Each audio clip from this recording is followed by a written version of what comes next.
What if I tell you the real problem in Igbo land is not church?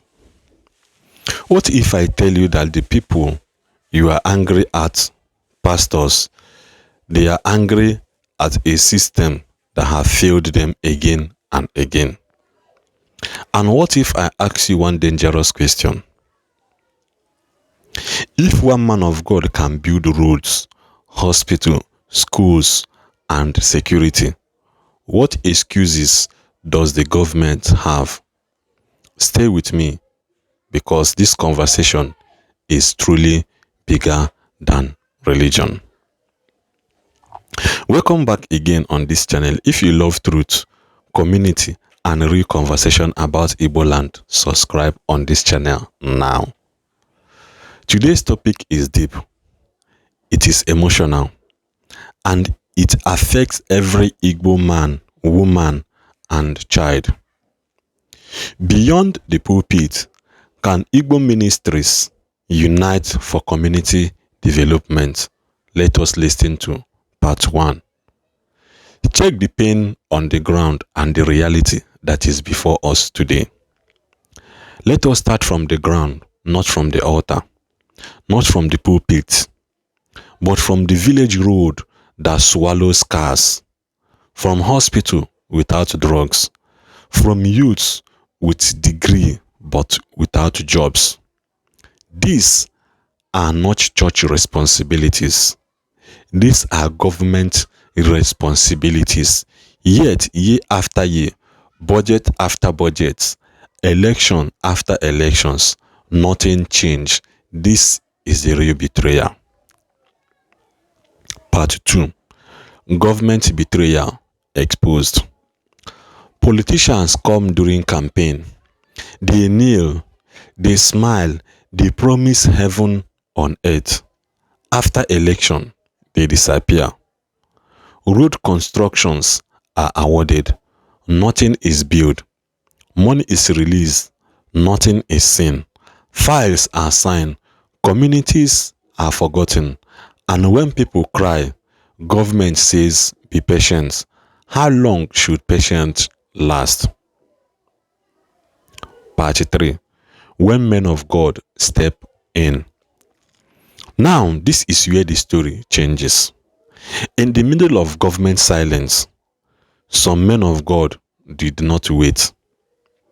Reverend Father Ejike Mbaka spoke when others were afraid. He confronted powers. He challenged injustice. He forced Nigeria to listen. Whether you agree with him or not, one thing is clear. He did not speak for himself. He spoke for the people. Then there is Evangelist Ebuka Obi. No long speech, no political drama. Road appear.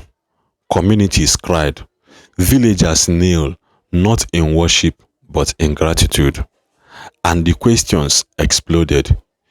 If a church can fix this, where is the government? Part 4. Suspense, the question that will shake Igbo land. Let us pause here. Nobody is saying the church should replace government. The people are not blaming the church. The people are thanking the church. But one question refused to die. What if these efforts are united? What if these efforts were united? What if Reverend Father Ejike Mbaka and Evangelist Ebuka Obi and other Igbo ministries focus their collective influence on development, not political, not election, but pressure? Part 5. People's voices. This is an important clarification.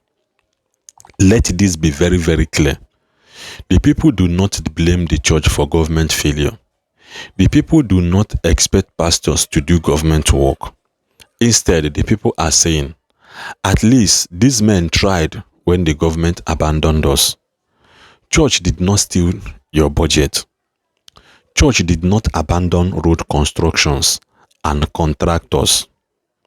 Church did not forget your village after election. Government did. Part 6.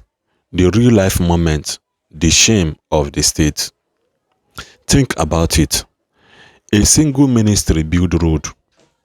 Government with billions cannot build the same road.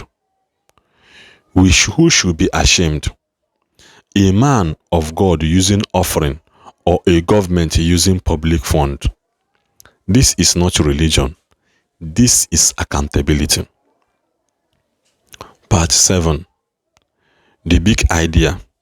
Unity is a voice, not a substitute.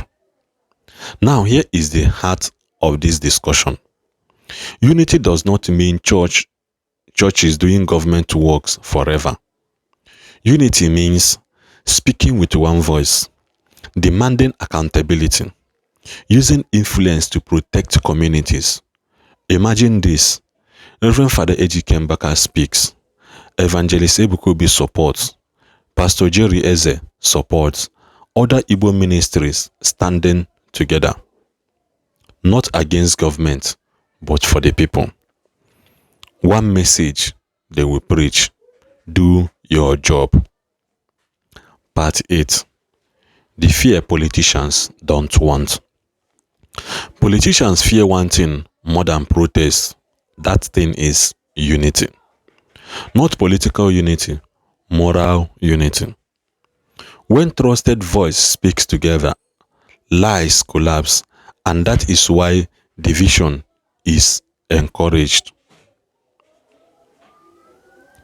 The future and the question we need to answer.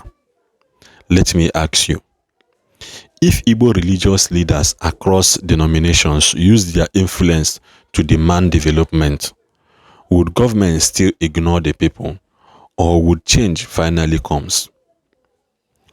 On this closing remark, the pulpits are full. The villagers are watching. The government is exposed.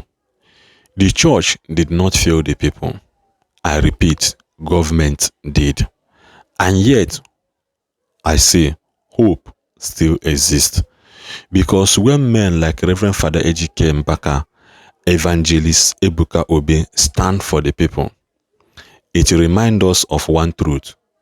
Power belongs to the people when their voices are united. On the call for action, this is what we must do. If you believe development should not depend on miracle, if you believe government must be held accountable, if you believe unity is stronger than division, like this video, share it, comment your thoughts, because silence is what betrayers depend on. Thank you for watching. See you guys next time.